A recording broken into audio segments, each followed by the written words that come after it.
Hello, and welcome to the Delicious Recipe here, Thursday, 7 p.m. Eastern Standard Time. We are here on UPRN, and if you're watching live, you can check us out on UFO Paranormal Radio, UFO Paranormal Radio, that's on YouTube, or the other one is UFO Gods and Extraterrestrials.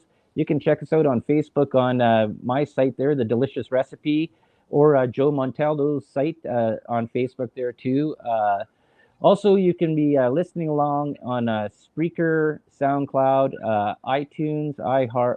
No, there's a whole bunch of them. Anywhere podcasts are played, there, just look for UPRN and look for the Delicious Recipe, and you'll find the show. And tonight, there, I titled this one "Coffee or Tea." It's a little bit in that, and like I say on the Delicious Recipe, we throw everything in the pot and we see how it tastes at the end. And maybe you find an ingredient or something that's in there that tickles your fancy, or maybe there's something not. But you know what? It's all just information, just to go into the pot. So I want to welcome back Aage Nost. He was on there back I think it's almost a year ago there, or less than a year ago there, and we're just going to go and just talk about random subjects there. And also, I want to also mention there, Aage Nost has his own podcast there too. Uh, uh, oh, geez, I'm going to get Alpha.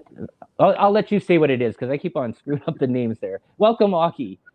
Yeah, you get tongue tied over there. Yeah. A little bit about that. Nordy Love and I, we are running the show, the Broadcast Team Alpha. That's it. I was keep on going Alpha Broadcast Team. I was going, oh, no, it's not Yeah, right. that's close, but no Yeah. cigar.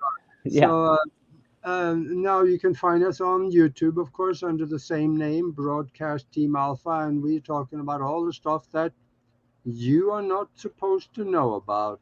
And there And you go. that gets deep sometimes, and we have some wonderful guests. And besides that, we are doing a mastermind group, and I want to mention that for the next 35 seconds so I can get it out there so Mhm. people can know. And we put together a mastermind group of incredible minds, and we are looking for more minds. So if you are interested to do some incredible things with your mind, come and join us. Send us an email to themastermindconnection@gmail.com. That is themastermindconnection@gmail.com. And I'll send you some information, and you can participate and have some fun. We're bending the laws of physics sometime in order to get things that we have done. We've done a lot of things with helping somebody recover from horrible health situations, Yeah. as doing other things that not supposed to happen according to Newtonian physics. Yeah. Well, I checked it out there before, and I was a part of one or two of those. That's very interesting, and I implore anybody that's listening there today to go and check that out. It'd be interesting to see what you can do because you got to figure everything is energy. So when Yep. you bring a large group of people, energy like thinking together, some things can end up happening. That's the whole thing about what the church actually even thinks about there when they have large prayer groups and services when they're healing people. They go through that part about people with energy and that. Well, if you believe that or not, but that was part of it. Well, sometimes healings like that can work Hmm. because not what they understand, because in a church you really are pretty limited to what you can understand because of the doctrine that you are submerged in. Hmm. But the thing is that quantum mechanics now has proved to us as a fact that we live in a mind created universe and everything is connected. Right. So we are connected with the one that we are trying to do healing with. Hmm. So if we are using the language of the quantum in order to help the person heal in himself, Hmm. it can work. And Yeah. that's one of the things we're doing on the mastermind, and it happens quite often. So, Yeah, that's very interesting. This is going to go well. It sort of goes along the same topic as during the part with during this pandemic there, where they stopped having family members go to see loved ones that were in the hospital because they were blocking it all off and stuff like that.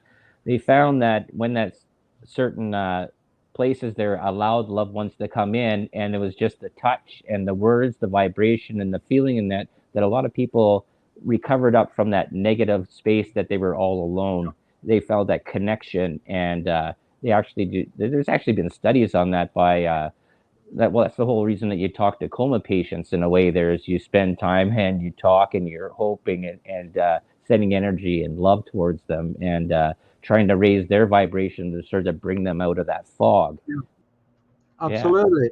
When it comes to energy wise, the hospital is the worst place you can possibly go to next to a mortuary. Mm-hmm. There is nobody with a good attitude, and in a hospital, people die in there. Everybody's sick. It brings the energy down to somewhere close to the bottom of the barrel. Right. Yeah. Well, I totally agree with you there. Period. I Yeah, like I definitely hate. I do need whatever to go there for medical whatever stuff like that, but I would never want to stay there. I want to get in and out of there as fast as I can. Like it's just that's the way it is, and I think that's right. I think that it goes the same thing with a lot of these old age homes and that where they're basically you dropped off your elder parents and they're sort of left there, and you come and somebody will come and visit them like once a month or once a year, and they're basically what do they have left out of it? And I guess it gets really sad there with people when you have elderly people that end up with stuff like dementia or Alzheimer's, and they start forgetting about who they are, but they just sort of they need that human contact of family and stuff like that to sort of know that there's this connection there. And I think that's a great thing that you're. I think what the part of the mastermind is that you're creating a collective. If I'm right, that you're all thinking and sharing energy towards something to help a positive outcome towards something yeah, or someone. Yeah. yeah. I've been known to give doctors and hospitals and allopathic medical care, I mean, disease care system, a bad rap. In some Really. ways, they deserve it, but on the other hand, I'll tell you, when it comes to emergency medicine, they can do miracles. They Mm-hmm. can absolutely, they save people's life every day. And let's face it, if I broke my leg, I'll go see a doctor, because the herbalist, I'll send them right out the door. I have no use for them. Right. You need a doctor for certain things, and Yep. that is what they're good at, and they do just miracles. Mm-hmm. Well, not necessarily by that term, but Yeah. good things. Yeah. Oh, for sure. Like I'm not for people out there listening, not discounting doctors and hospitals and that exactly what you said. There, it's there for a certain purpose, but there's other things that it can be other ways that things can happen. And I was just thinking about the whole part about the placebo effect, where how the mind is so much stronger than the medicine, and how things can turn around. I think there was a story about a guy. I think it was he actually even talked about on one of Joe Rogan's podcasts, and what a guy was. He was taking the medicine. He was in a study. It was a double blind or triple blind study, and this guy comes in there, and he's got like he's all these aches and pains, his shortness of breath, his blood pressure's through the roof. He can't. He's almost like he thinks he's dying. They go in there and they go, "Oh, what have you been taking?" He says, "I took too many of these pills." And the doctor says, "Okay." They look up the number on the thing there. They call, get the doctor, rush him down there that was doing the study, and he goes, "Hey, you're just taking sugar pills. Like you're not even on the medicine." And then when 30 minutes later, boom, everything changed. The guy was up, boom, walked out of the hospital. And that's the sort of the power of the mind it can have Yeah, on the body, I guess, in a way. And it's sort of, I guess they would say, mind over matter. I guess one of the old sayings. yeah, yeah. It So, works that way. mm, part there I wanted to talk about a little bit, and you can touch into this because I've been watching a lot of YouTube videos and a lot of other people talking about CERN. They just turned this thing back on again, and I guess they found three new particles in there, and a lot of people were conspiracy-wise thinking that they're trying to open up a black hole or open up a dimensional portal or trying to find the God particle or something like that into the world. So there's a lot of negative Nancy's out there, I guess you would say, that sort of really sort of looking at this like they're doing evil things. Well, they could be doing things that they don't know the outcome of that could cause really a detrimental effect. But what are they actually really doing at CERN? Well, I don't worry about CERN because, first of all, they're not going to be able to destroy anything from me because I have designed my future and that's the way it's going to be. And I just laid in the timeline. Though I would say, just for a novelty here, there were one, I think there was the deputy director of the CERN operations. He was speaking before the European Union in a kind of like an explanation of what they were going to do. So he said, the first thing he said when he came and got to the microphone, he says, I have to apologize to you all. He says, we destroyed the universe, so we are in an alternate timeline right now. And then he went on and talked about what he was going to talk about. So you wonder, was he joking or was there something to this? I understand enough of time that if they were to destroy the universe, that is exactly what would happen. Mm-hmm. Because several reasons. Let's go back a little bit. I'm going to have to lean on quantum mechanics here. The concept, I'm going to leave the equations alone because I lose myself. Right. But quantum mechanics show clearly we live in a mind-created universe. And what that means is that whatever you see around you, including this desk,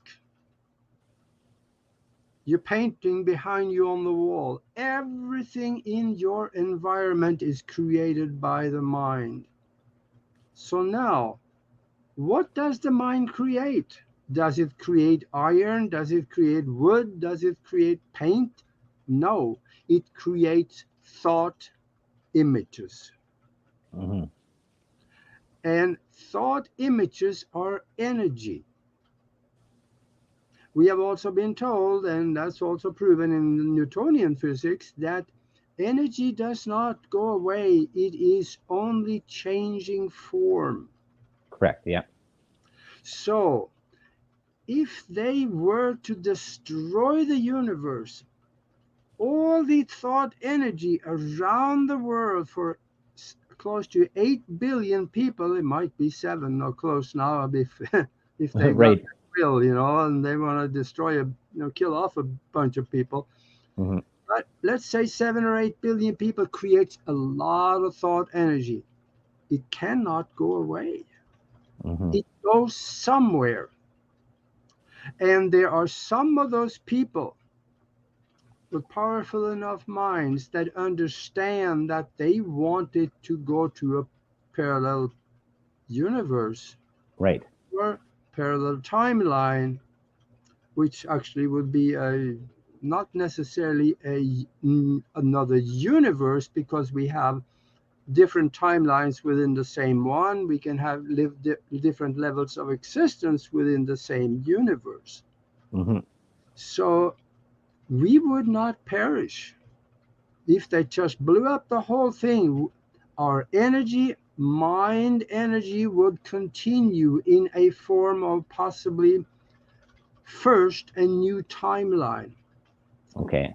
that may not necessarily have had a beginning until that time when they blew things up. Okay. But it would have the memory of what came with it from the other timeline that went bad.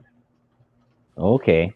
So we may not be able to see the difference. And the time traveler thing could go back and visit 1931 if he wanted to, because it is there as expressions of thought in form of visual and audible and all kinds of different images that we Mm-hmm. create with our mind. I don't know if this makes any sense, but it Oh no, does. it does. They sort of explain it, like if people are listening out there, the part about they talk about this in the Marvel universe about going back into time and then branches go off in segments, and if this one's destroyed, similar things are happening with different circumstances through the different ones, and it just creates off there another branch. Mm-hmm. Right. That was sort of the way they sort of explained it in the Marvel universe. I guess there's a lot of theory about time travel, but the part is, I guess, out of this goes into another part that we were talking about is about this Project Looking Glass, and this big thing that they have to get things done by 2030. Yeah, that's what we hear somebody say. Yeah. The reason they came up with 2030 is because they failed in completing everything they wanted to do by 2021. That's where the term Agenda 21 come about. Right. They wanted to have a total enslaved world by 2021. And oh boy, I better ask you, are you going out on YouTube or Facebook with this show? Oh, on mine there, yes, we are. Yeah. Well, then I'm going to be a little more diplomatic from now on. Okay. Yeah. So they failed.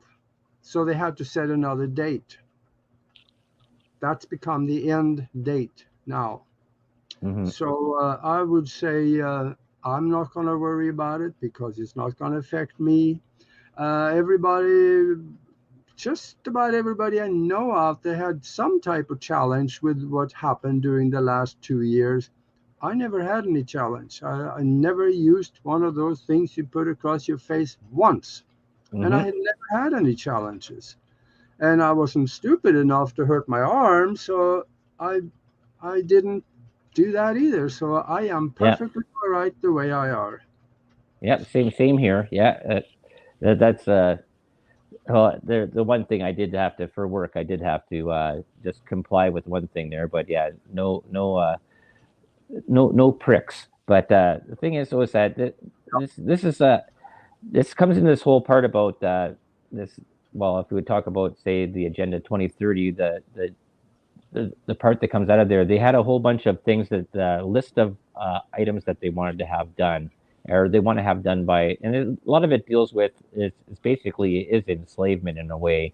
It's taking away basically freedoms in that, putting in social credit systems, getting rid of cash, putting it all into the credit, basically putting everything into the machine, into the computer, and that's sort of we're seeing it even here in because I'm in Canada and we have JT and the Muppet Gang. That's what I call them there. That is running the show over here in Canada, and they're really trying to push this build back better, or not even build back better, but the new reset or whatever you can call it, whatever you want. But there was like a changing the way that we do things, and it's all been in little increments. And this is the whole thing. Is the term "boiling a frog" is basically what has been going on, and people don't notice that these little things have been going. I've been talking about this for 3 years since I started this show about changes that have been happening that are non-essential, but are actually little steps to take away more and more of your freedoms.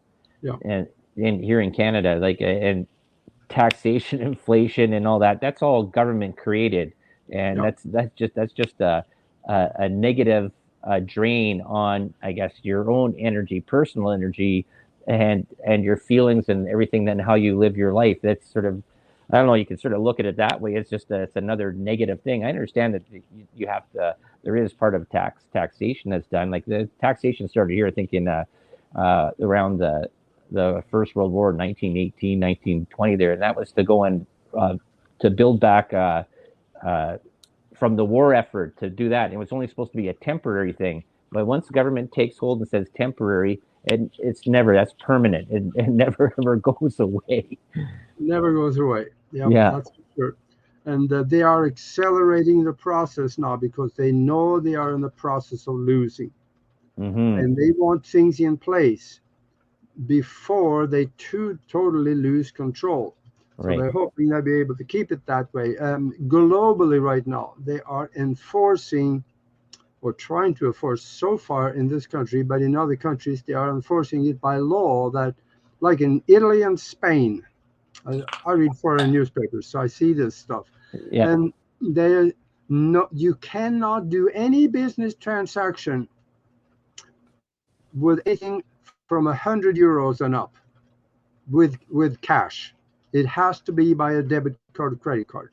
Mm-hmm. Now, the pretend president in the United States, he also now just passed, or should I say, wrote an executive order demanding that within just a few months here, I think there was a date on it, they are going to institute a cryptocurrency in the United States and cash will be done away with.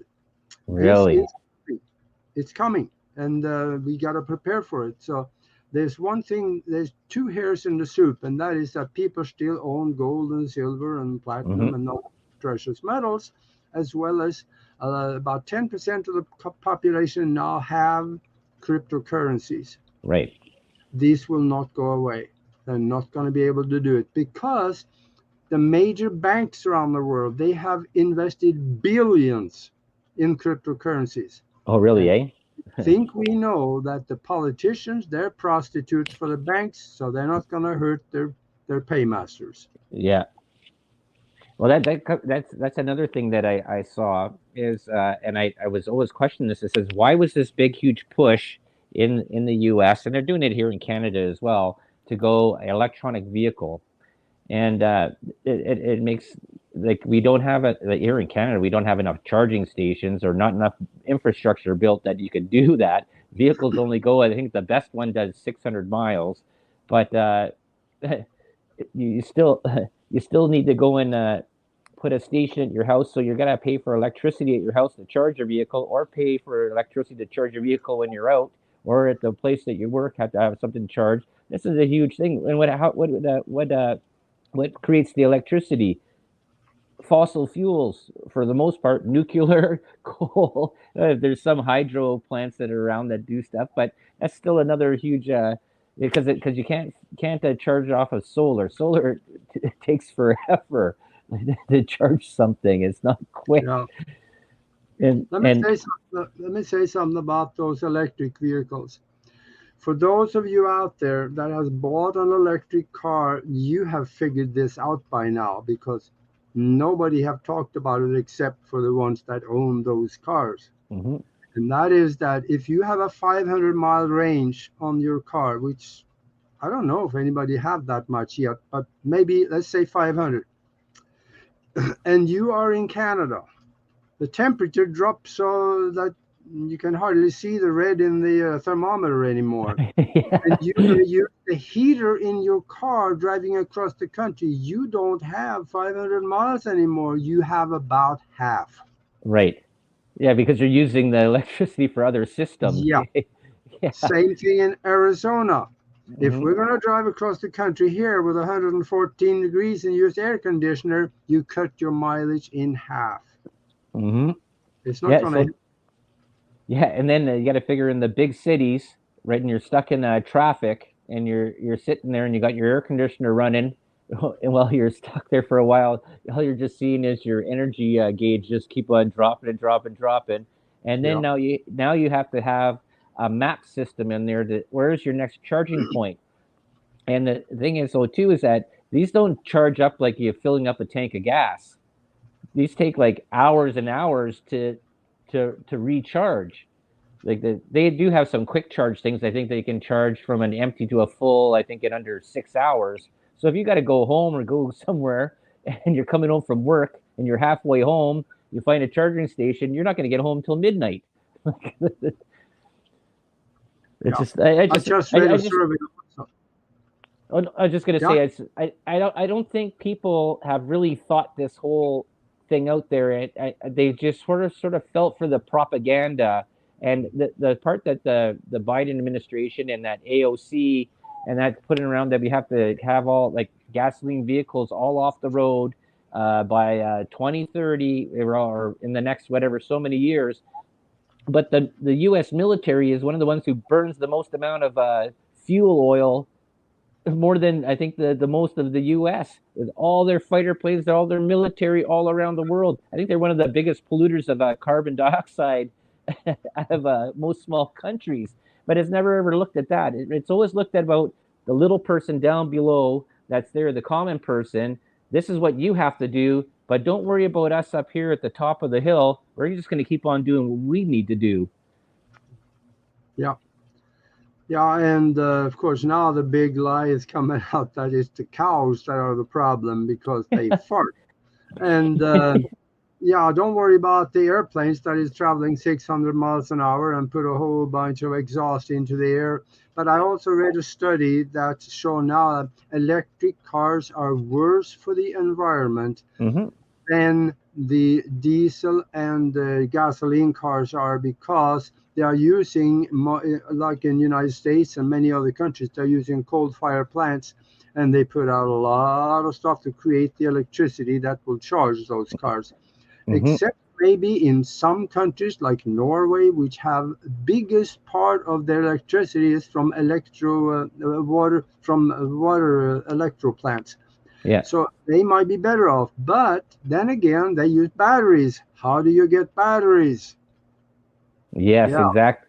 That that's that, that's that's the big thing about why China is in Africa so much, because there is the materials there to go and create the the fuel or the battery systems, right? The natural resources there, and then there's a lot of geopolitics going on in the world here that people may not be aware of about yeah. what China's doing, what Russia's doing, what the U.S. is doing, and all these sort of fights. They make it sound that it's, oh well, it's insurrection of people in Ukraine against the Russians. Oh, it's Nazis and stuff like that. No, it's a fight over natural resources and what can be done. Right? That's basically the whole thing out of it is these natural resources.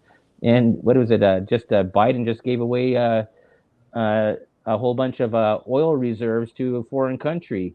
It didn't use it for his own country. I always find this sort of interesting how, like, Trudeau did this too as well. He gave away during the pandemic. He gave away like $38 million to his vacation property down in the West Indies to for money and help. Going, why are you sending money to there? Like, there's people here that don't have water still up in the reserves in Ontario, and you're Uh, giving it down there because he vacations there. So it you have to find things out like that. It's just this sort of, if you read between the lines of what's going on in the world there, like it's crazy. And the cost of what did they say? They give you a little rebate if you get an electronic vehicle, but you're not really getting anything out of that because it's going to be costing you more. The the parts and the time consuming is unbelievable. the only thing I can see for an electric vehicle is that if you put a solar panel on the roof with a cable that goes out front where you can plug your own car in and have solar energy, then you can probably think maybe that could be an idea to do. But if you Mm-hmm. leave town, you're going to have to buy it, which is about the half of the price. Using electricity, charging somewhere else is about half the price of gasoline at this Mm-hmm. moment when I look at it. So it still is a better one, but it doesn't help the environment any. And of course, that's because when the government promote it, it's usually a lie or attached to one. Right. And this one has both.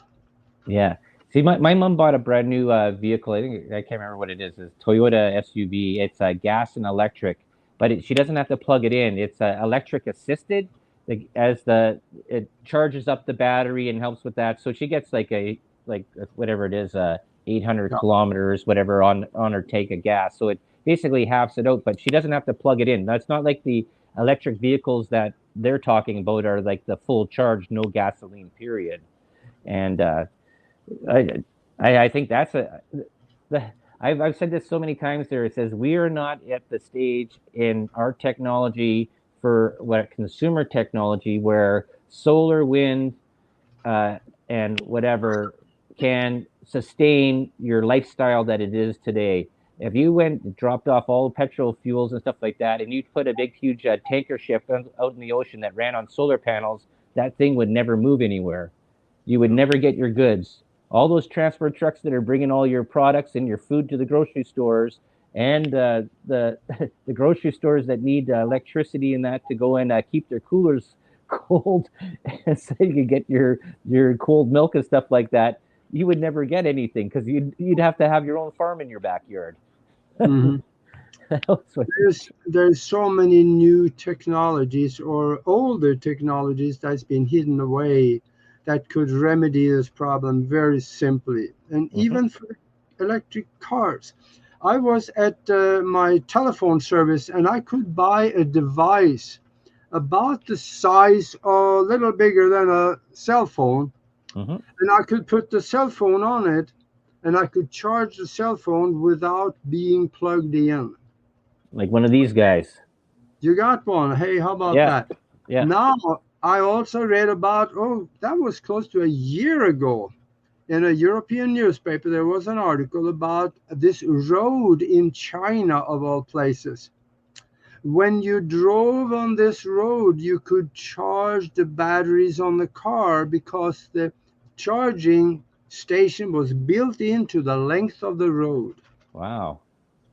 So this is technologies that could be used if it was economically feasible, because God knows you can't do anything unless you're making money on it, Oh, so yeah. so this is available. In There was a short road back then, but they said they were going to develop longer roads where they put this technology in the surface of the road. Mm-hmm. So this could be coming. I'm not holding my breath on it for this country yet, because there's no money in it, and you don't want that much competition to oil, because oil pretty much owns Washington. Oh, yeah, for sure. Oh, so does big pharma too as well. So that's both of those things. I did a story about this. I think it was 2 years ago on Norway, and they're building a highway from the south to north, and it goes all underneath the ground, underneath the fjords and stuff like that. And they're going through, and a lot of the places, the parts where they go under again, where they come up and they go back under again, they're almost at sea level. And this is the question I posed because I went, it says, okay, if they're building this $51 billion infrastructure highway that is underground, and all the entrances and exits are basically about 5 to 10 feet above sea level, and you have people like this Greta Thunberg and all these green people, these climate activists going like this, saying that, hey, well, the ice caps, polar ice caps are melting, the sea levels are going to rise up about 30, 40 feet. Why would they be going spending all this money building a system that's going to be flooded underneath the underneath when the sea level rises, because they're only 10 to 15, 10, 15 feet above sea level right now at each entrance. And I posed that question to a bunch of people, and I said, why do you think they would do that if you think that this global climate change, this global warming thing, and that we're going to be flooded out there in the next 10 years, that we have to stop all carbon. We have to kill off all the cows because they fart too much, and all this stuff. You don't see like the correlation and all this stuff, how ridiculous this is. And I just, Yeah. and nobody wants to put two and two together. A lot of people don't want to put two and two together. Well, the good thing about it is that I don't think the sea level will go up that much, if anything at all, because the temperatures have not changed that much, except for the increased radiation of the sun that is melting some of the ice. Yep. But I think we got bigger problems if it went up 15 feet, because New York will be flooded, London is flooded, Miami is flooded, Hong Kong is flooded. Right. 4 billion people will be underwater if that were to happen. Mm-hmm. So I think there's bigger problems than the little piddly road going from the south to the north of Norway, if that were to Right. Well, I think it was. I think Dan Pena had a thing there, and I think he was actually even he was sort of characterized on the cartoon South Park, and he said the exact same thing. He says, if global warming and the sea level is going to rise in the next 5 to 10 years, like you said, Miami, all these places, New York, and that, do you think that the banks would go and insure these properties, right? There, and all this new construction that's being built there right on the coastline, like they'd be all flooded right out. This is the banks or insurance companies would go and give you even an insurance, take you for insurance for that? No, they wouldn't. they would never take precautions like that, because it would affect real estate prices, the Mm-hmm. economy. and political views. So no, they would not do anything before the water was knee deep in New York before they start preparing for anything like that. Yeah, I always find that I find these things sort of interesting because I watch a lot of different shows and get totally different views, and that's what I like about when I do my shows. Get we throw everything in the pot, get a whole bunch of different views and stuff like that, and you see how it tastes at the end. And the thing is, was that I'm not giving my opinion there, people that are listening there. I'm just giving information, and it's all just information for you just to go and chew on and see where it takes you for that. And I just find it very interesting about how so many people have sort of locked onto this tribalism of green and party in the state. The states is really red versus blue, and it's just amazing to watch this on the news. It's just Yeah, yeah. And another thing that I was just want to throw in the middle of it while we're talking about it, that there's a track record here, and that is, you remember in New Orleans when the city was flooded because of a Category 4 hurricane that came right up their nose? mhm, Okay, so the dikes broke, and they rebuilt it to withhold a Category 3 hurricane. They know there's going to be another Category 4 coming. right. And in less than $1 billion, they could have built on from a Category 3 to a Category 4, but they didn't want to spend the money. Right. Right, because there's no money in if there's no money in restoration, right? So if it floods again, there's another whole bunch of money. It's so like I shake my head at this, and I always say this is that when governments go and they ridiculously spend money down the street, it says, what do you do first? It says you fix your house first before you fix the house down the street. You don't let your house go into disrepair. You make sure that it's well and good. That's the way it should work. It doesn't work there because Yeah. there's too much corruption in the world, especially in government, big business, world banks, world finance, because they all they care about is the dollar. They don't care about anything else. They always thought this weird. There, all the people that live in Hurricane Alley in the states, they all live in motorhomes. This is Yeah. that thing can't sustain any type of wind impact or anything like that. But oh well, that's to each their own on that Well, one.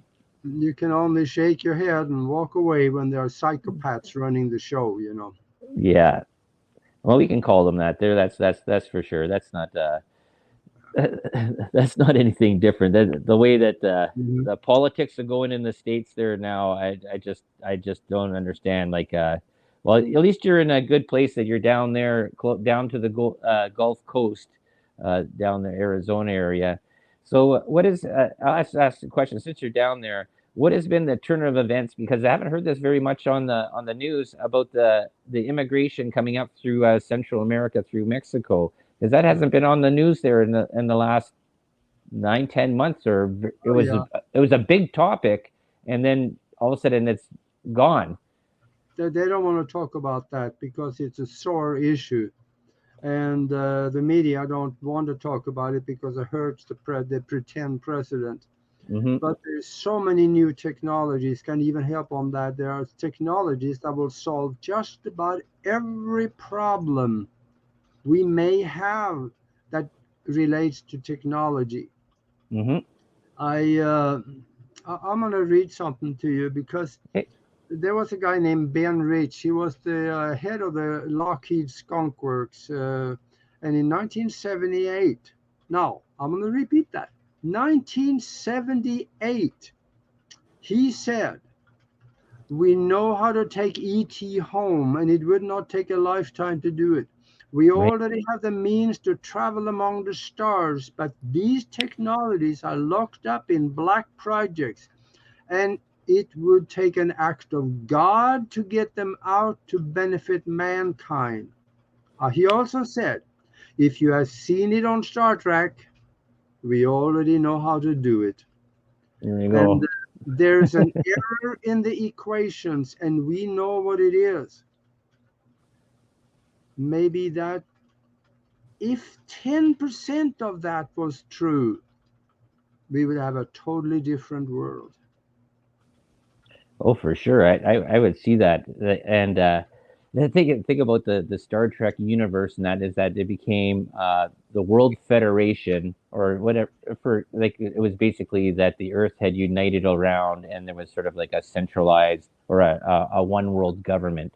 And then you start thinking about when uh, when Bush was talking about New World Order, one world government, and then you're thinking, oh, this is almost like Nazi Germany when you have a one dictator basically going and controlling what and what you can't do, and this is the we're controlling the higher ups control all the little people. It's actually sort of happening right now, anyways. The higher ups are controlling the little people, but the technology bonus or anything, the niceties of everything is not there. You got so many places that are living in squalor. There's no free. There's no Dr. Bones coming by with his little thing there and give you a little shot. Boom, cancer's cured. Okay, yeah.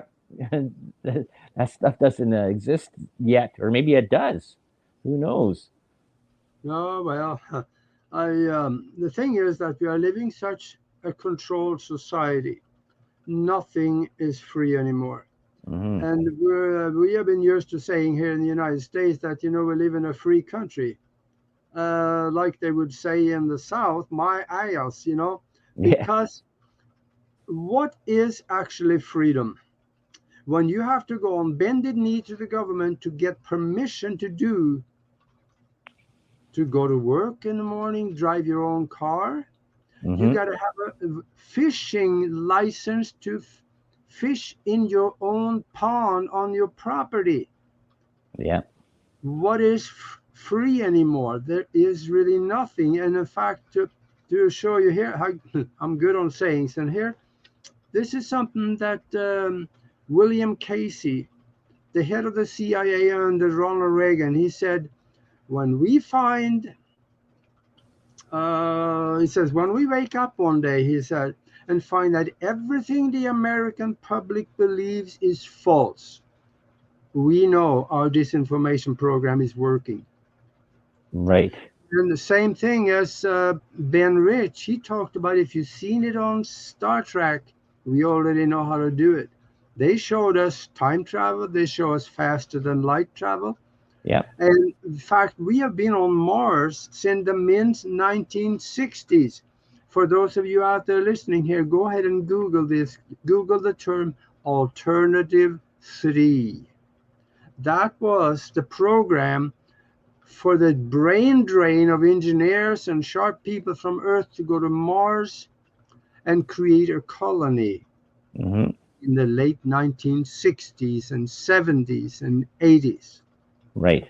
People disappeared. Sharp people that had no reason to disappear. They just disappeared, snap, and they were gone.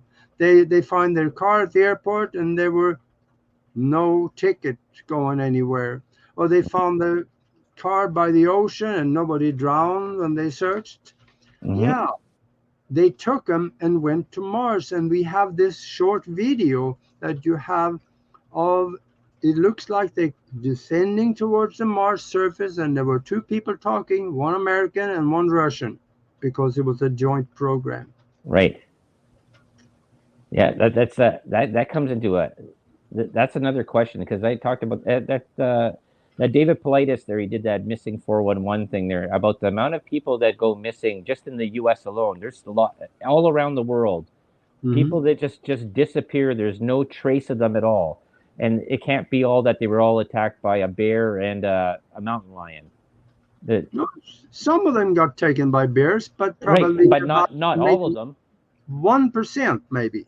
Yeah, it's just and a lot of them in the part that he did on there, and I know he doesn't like having his name mentioned there. The guy who did that missing 411, but the part is that around most of the U.S. state parks, there is a military base in close proximity to where these state parks are, Yeah. and a lot of the people that go missing are around the people that are camping at state parks, And maybe that's a good cover story that a bear or mountain lion took them all, or they fell down a well. But yeah, I don't. There's a lot of stuff. That's the part about, because we were going to touch on this a little bit. There is about the shadiness of the military-industrial complex and the government not telling the people the actual truth. They always give this line, "Well, it's in your best interest for us to keep the secret because it'll cause worldwide panic. If you knew that we're in contact with aliens, that means that, oh, the churches are going to fall. People are going to be running and stealing from Macy's and Canadian Tire, and that is just going to make hooliganism and bedlam." Well, look what's happened there during the pandemic with Black Lives Matter, and before that, when there's something happens, people go and smash stores and burn down buildings anyways. What do you think the difference is going to be? Yeah. Right. But okay, go ahead there. Yeah, sorry. Well, those were terrorist organizations, and they are now being pushed to actually have them named like that. But as long as the pretend president is off, that's not going to happen because they support him. Well, most of them. But now we're seeing in Australia there's a revolution, and people are out in the streets everywhere, and they're protesting. And people are protesting in other countries, but not one word here in the United States about what's going on. Well, the one was interesting there, and this is, I believe it was Denmark, and it's the farmers, because the government was going after them with their cattle production and that, and all the tractors started going through the city, and the best part is that they had a tanker truck show up with liquid manure and backed it up to the front of the government building and opened the tap and started spraying it all over the building. And he says, if you're going to give us shit, here, you can take this shit. And they covered the whole building in liquid manure. You can anybody that wants to check it out, you can check it out on YouTube there. The video shows the whole video of the tanker being opened up and just covering the whole thing, and all the government employees inside the building going, "Oh, this is so they're attacking us." Well, no, they're making a statement. It was a peaceful protest with some manure. Mm-hmm. Yeah, that's a good one. But I think meantime, we need to do what we need to do to keep ourselves safe. Yeah. To develop our capabilities of our own minds to be able to navigate through this mess that is going on right now, and keep ourselves safe. That's one of the things that we do in the mastermind, and also studying material that you develop your own capabilities of the mind to control your situation. And that's why I want to mention one of the books I've written here. That's I got it sitting on the shelf out there: Spiritual Science, Higher Conscious Thinking, and How to Access the Universal Consciousness. Oh, awesome. In there, I talk about a lot of the things that we really need to do. And I teach people how to use their minds in ways that you normally would think would be impossible, including reversing the aging process. Because the Nobel Prize was given for that knowledge in 2009. 3 doctors got the Nobel Prize for discovering an enzyme that will reverse your aging process, and the science show it is real. I explain in the book how to do that, and you can read about it, and it's fairly simple. I found some really old people. One of them died from an accident at the age of 254 years old, and he was a martial art instructor for as long as anybody had known, and the government verified his age. So yes, these things are possible, and I'm doing, well, I don't know exactly about everything he did, but as much as I know about it, I'm doing the same thing, and it seems to be working for me. Oh, that's awesome, Aage. It says we're almost running out of time there, and you know what? How about you just retell them again there where they can find you, and what was the name of that book again that you just mentioned there, that so people can check? In fact, I'll show you here. It is. Oh well, that didn't go too well. Not showing up on your green. Yeah, Spiritual. spiritual science, higher conscious thinking, and how to access the universal consciousness. Okay, that's perfect. And they can also check you out. I'll get it right this time. Broadcast Team Alpha. Broadcastteamalpha.com. And .com. if you go to the website at broadcastteamalpha.com, go into the picture gallery also. There is 5,000 unbelievable pictures of things that should not exist, but does. Right. And that's the thing there is that the whole part is there. People, do your own research. We're giving you little ingredients out there, maybe a spark of flavor that might get you going and thinking a different way. Like I say, learn something new every day. I planted a garden, being the farmer in the dell, and you know what? Just look a little bit more. There's things you can do for yourself that you don't have to be dependent on the government or somebody else. And that's the lesson I guess out of today, or the information. So I want to thank you very much there, Augie, for being on here. I really appreciate it. And you know what? We'll check you all next week there here on the Delicious Recipe, Thursday nights, 7 p.m. Eastern Time, UPRN. Have a good night. Live long and